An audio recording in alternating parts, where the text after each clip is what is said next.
the sun even tries to break through this suffocating humidity, you can actually feel the forest breathing. We are standing in a unique transitional biome inside Manu National Park. This is the exact geographical threshold where the freezing, jagged peaks of a high-altitude ecosystem plummet straight down, giving birth to the boundless, untamed expanse of the Amazon basin.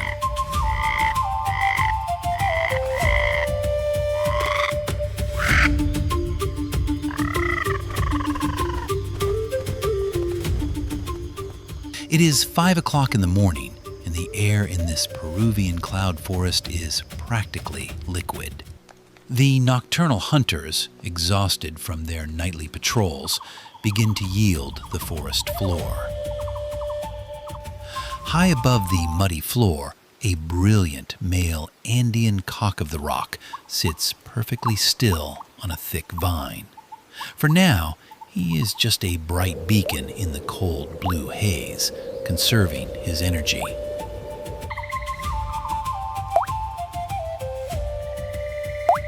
By 6 o'clock, the cool gray light pierces the thick canopy, and the true acoustic power of this forest reveals itself. Deep within the ancient emergent trees, a dominant male from a troop of red howler monkeys inflates a specialized bone in his throat into a massive resonant chamber.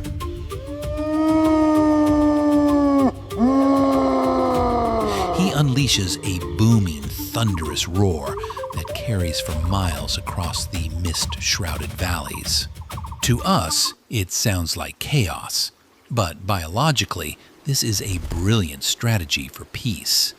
It acts as a sonic wall, warning rival troops to keep their distance. It is a profound way to maintain borders and defend their territory without ever risking a single drop of blood in physical combat. In the wild, avoiding a war is always smarter than fighting one.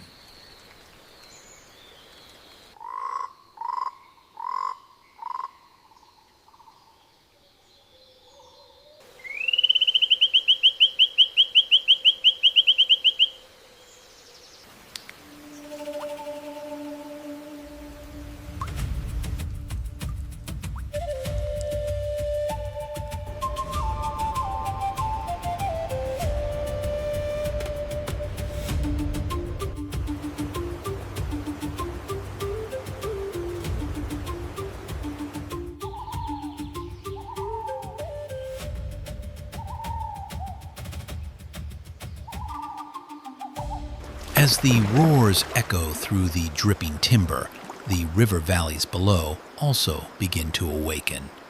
A supremely adapted giant river otter slips smoothly into the freezing, treacherous rapids cascading from the Andes.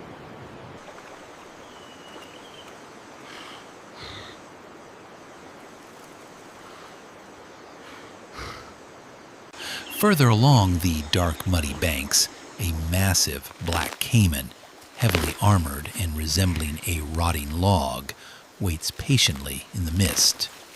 Because it is cold-blooded, it relies on absolute stillness until the sun brings warmth, proving that sometimes doing absolutely nothing is the deadliest hunting skill of all.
As the morning progresses towards 7 o'clock, the cool blues of dawn surrender to a flat, grayish daylight that pushes down through the incredible density of this neotropical rainforest. Down here in the understory, the forest floor is a claustrophobic labyrinth of decaying wood, deep mud, and towering bamboo. Moving deliberately through these dense pathways is a true ghost of the Andes, the spectacled bear. As the only bear species native to South America, they often carry an unearned reputation as aggressive apex predators. But in reality, this elusive giant is mostly a peaceful herbivore. I have spent countless hours watching them utilize their immense strength not to hunt, but simply to pull down thick, wet stalks of bamboo, tearing through the tough exterior to access the nutritious heart within. They also forage for high-altitude bromeliads, acting as the quiet, solemn gardeners of this hyper-biodiverse cloud forest.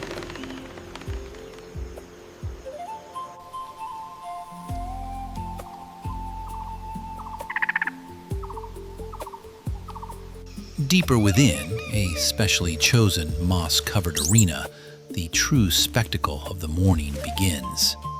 Dozens of male Andean cock-of-the-rocks converge to engage in one of the most exhausting mating rituals on Earth, scientifically known as lecking behavior. The sheer kinetic energy is breathtaking. The males violently bob their heads, leap vertically into the humid air, and snap their wings with sharp acoustic cracks. They vibrate their chests in a desperate guttural chorus to prove their absolute genetic superiority to any watching females.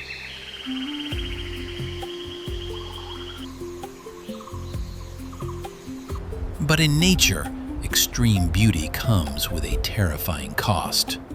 By congregating in such massive numbers, making incredible noise, and wearing blindingly bright red plumage, they paint a massive target on themselves. High above, perched imperiously upon a dead branch in the canopy layer, the harpy eagle watches. With talons the size of a grizzly bear's claws, this apex raptor uses its evolved binocular vision to pierce the complex geometry of the leaves, waiting for a single mistake. Yet, driven by the uncompromising demands of evolution, the bright red birds continue their exhausting dance. They are utterly consumed by the drive to pass on their lineage, fully accepting the harsh evolutionary trade-off. In order to create new life, they must risk losing their own.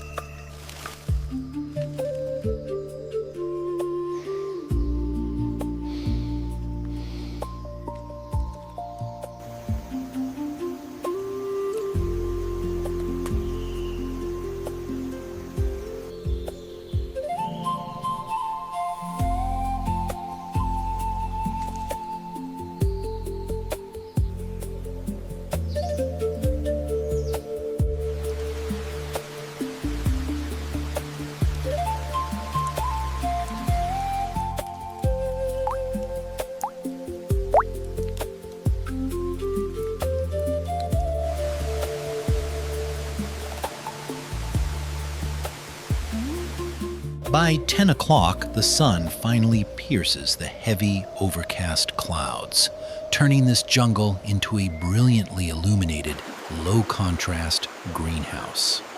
As the trapped moisture evaporates rapidly, the humidity skyrockets.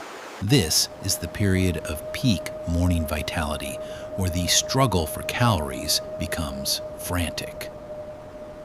Along the broader riverbanks, a herd of capybaras, the world's largest rodents, grazes heavily on the tall grasses. They are perfectly adapted to their semi-aquatic lifestyle, Their eyes, ears, and nostrils are positioned high on their square heads, allowing them to remain almost fully submerged like living periscopes while scanning the muddy banks for prowling jaguars.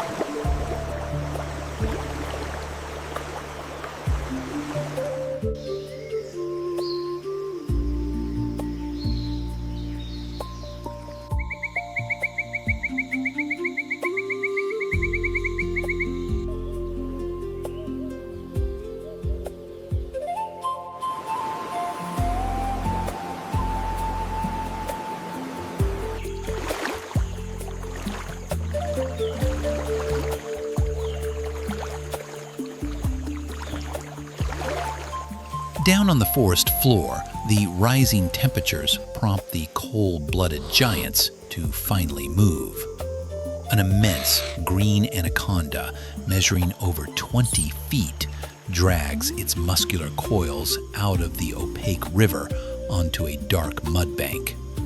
It positions itself to absorb the warming ambient heat, capable of waiting weeks in terrifying patience for the perfect ambush.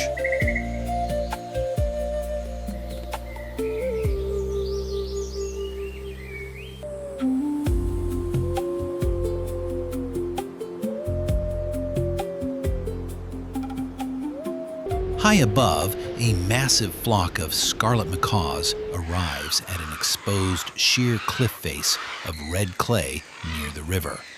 In my years of field research, this spectacle never fails to amaze me. They aren't just eating dirt. This is a masterclass in natural pharmacology. The unripe jungle seeds that make up the bulk of their diet are packed with potent toxins. To survive, these brilliant parrots must consume this specific mineral-rich clay, which chemically binds to the toxins in their stomachs and safely neutralizes them.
Just below them, the primates showcase perfect niche partitioning.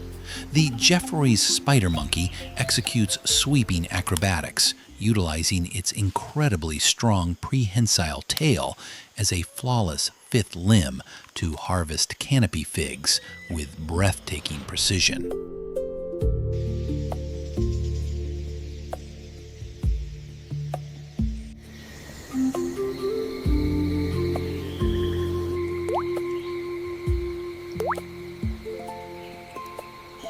Wading slowly through the shallow, crystal-clear streams nearby is the massive South American tapir. As it perfectly plucks nutritious aquatic plants from beneath the surface, a brilliantly iridescent blue morpho butterfly lands gently upon its dark, wet back. The delicate insect slowly opens and closes its vibrant wings, drinking the essential salts directly from the giant's skin. It is a quiet, poetic partnership between the fragile and the massive, just before the crushing midday heat.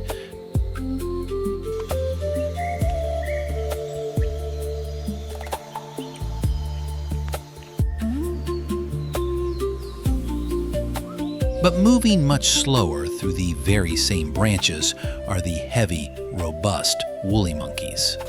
Armed with incredibly dense fur designed for freezing mountain nights, they are now heavily burdened by the rising heat of the mid-morning.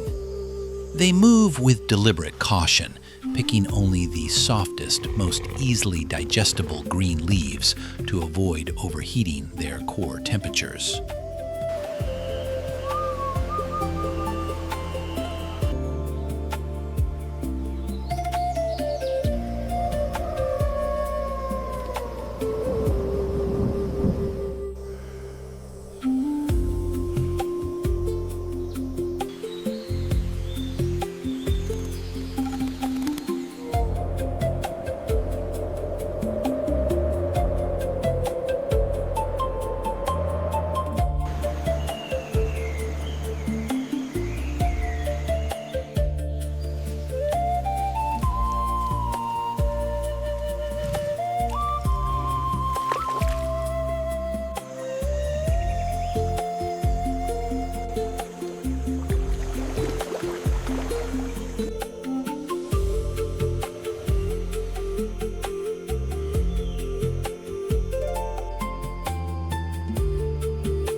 On a micro scale, the pygmy marmoset, the smallest monkey on Earth, proves that power isn't about size.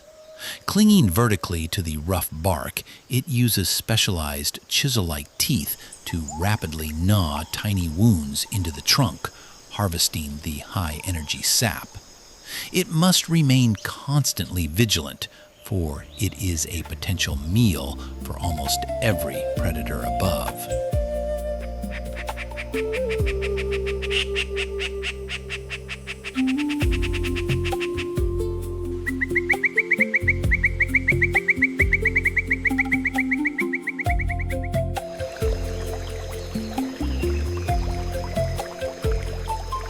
As the hours drag toward noon, the environment undergoes a profound and overwhelming transformation. The transition from the high-energy morning to the dead of midday is dictated entirely by the brutal physics of the equatorial sun.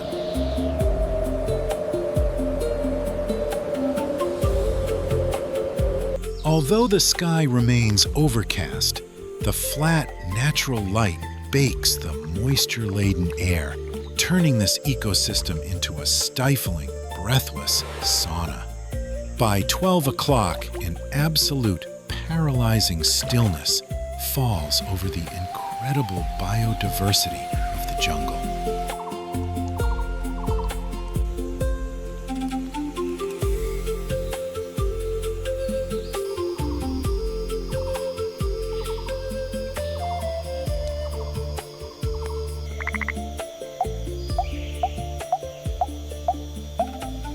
In my years of tracking these animals, Midday always reveals a stark evolutionary penalty: overheating.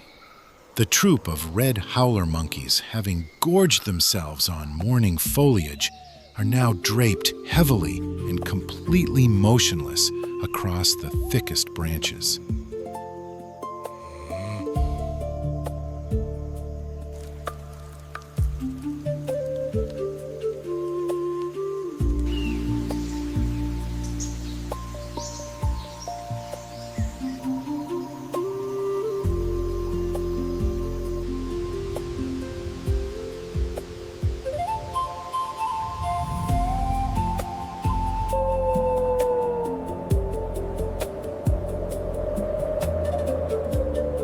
Higher still, even the harpy eagle is forced to yield to the thermal pressure. The apex raptor holds its massive wings slightly away from its body, panting harshly to release the dangerous heat trapped beneath its dense feathers. Down on the forest floor, the massive jaguar sprawls completely flat on its side atop a bed of cool, wet moss.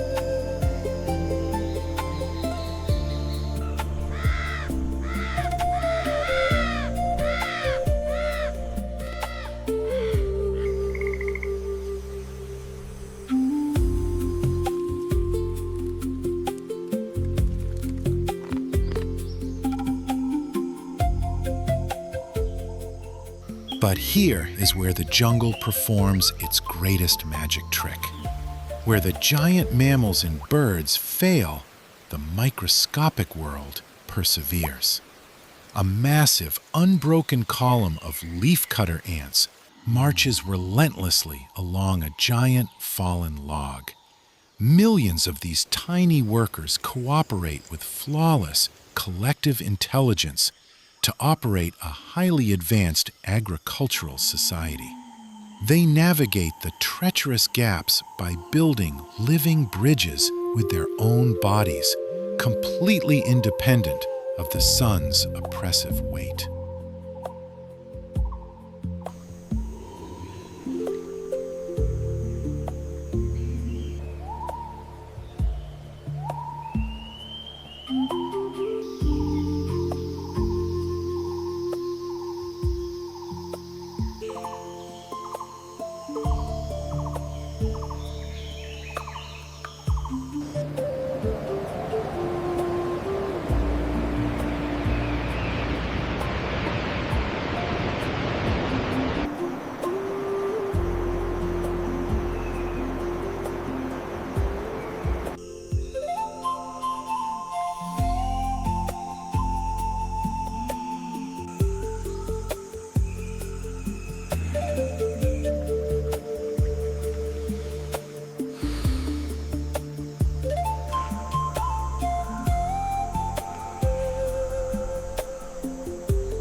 As we look up into the high branches, a massive, soaked, spectacled bear heavily snaps a bamboo branch, foraging for bromeliads right in the middle of the storm. This is a masterclass in adaptation, utilizing the chaotic noise and blinding rain as the perfect acoustic camouflage.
By 3:30 in the afternoon, the extreme storm passes, and the suffocating grip of the midday heat finally begins to break.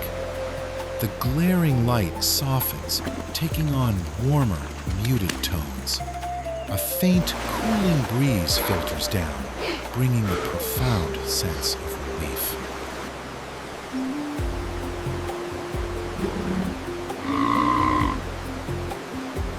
The urgency of the forest is returning, driven by the impending, dangerous dusk.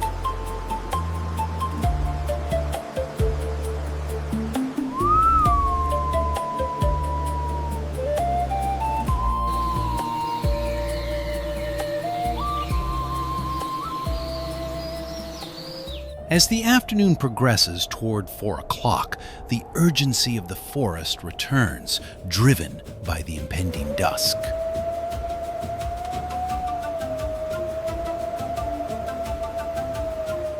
The South American tapir resumes its relentless march, using its immense bulk to crush a new path straight through the impenetrable bamboo groves, unknowingly clearing highways for smaller terrestrial species.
In the hidden clearing, the male Andean cock-of-the-rocks descend from their high perches.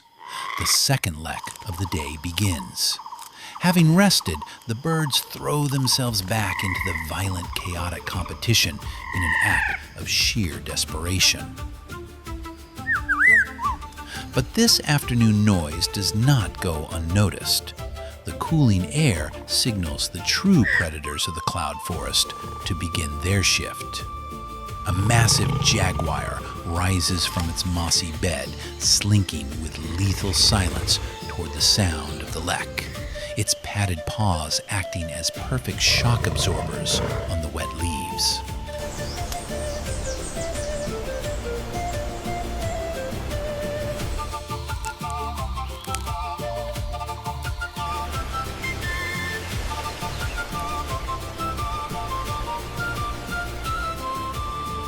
High in the canopy, a puma effortlessly meticulously scales a thick fallen tree trunk to secure a strategic ambush point.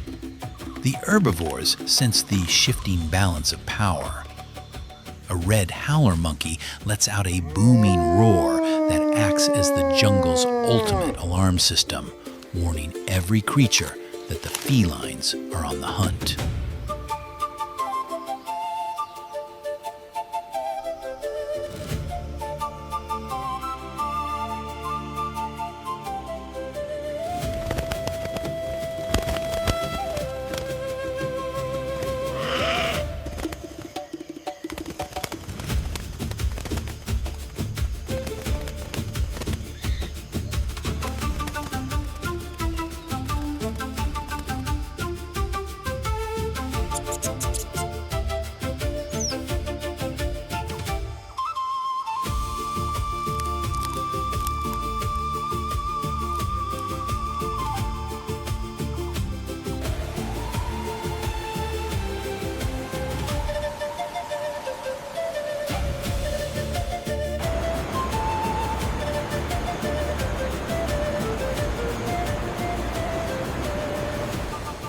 As 5 o'clock passes, the warm afternoon tones dissolve into a fading, dusty orange twilight.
The diurnal shift completely collapses.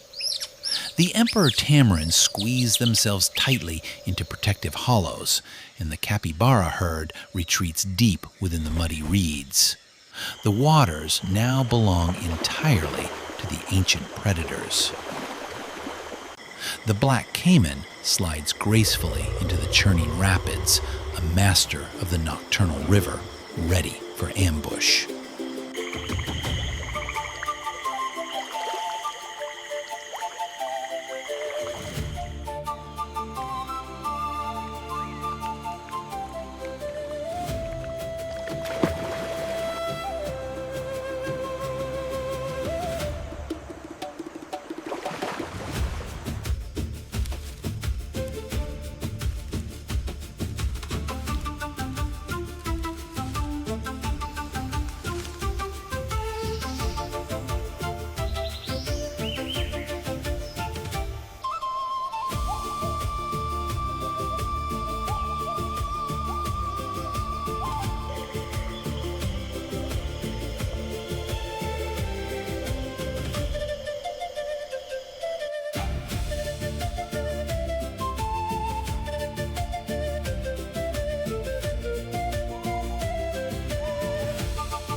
High above, deep within the tangled lianas, the exhausted male cock of the rock finds a secure, hidden vine. His spectacular red plumage is entirely muted by the heavy dusk. Slowly, deliberately, he tucks his head deep into his shoulder feathers to conserve warmth, closing his dark eye to the world.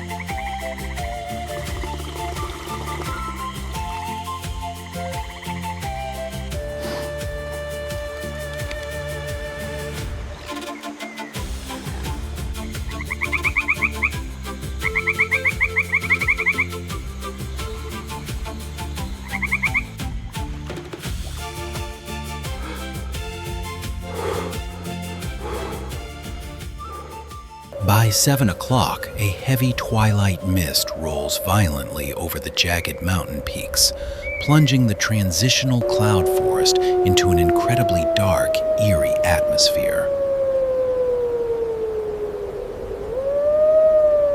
Walking these trails for over a decade, I have noticed a quiet, heartbreaking shift in this very mist. It is arriving slightly later and noticeably thinner than it used to. As temperatures incrementally rise, the cloud base is being pushed higher up the Andes. There are no loud alarms, just a silent, relentless rewriting of an ancient ecosystem's rules, slowly starving the fragile amphibians of their essential moisture.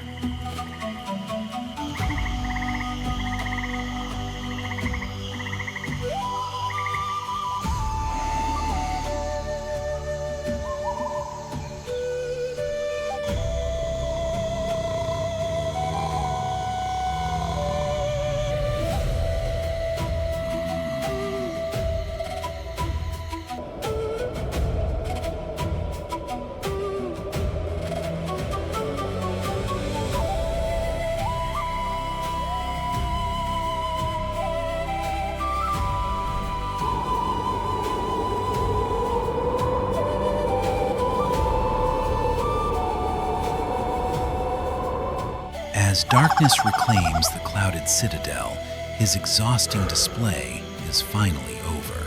But while this high-altitude mountain sleeps, the water falling from these peaks is just beginning its journey.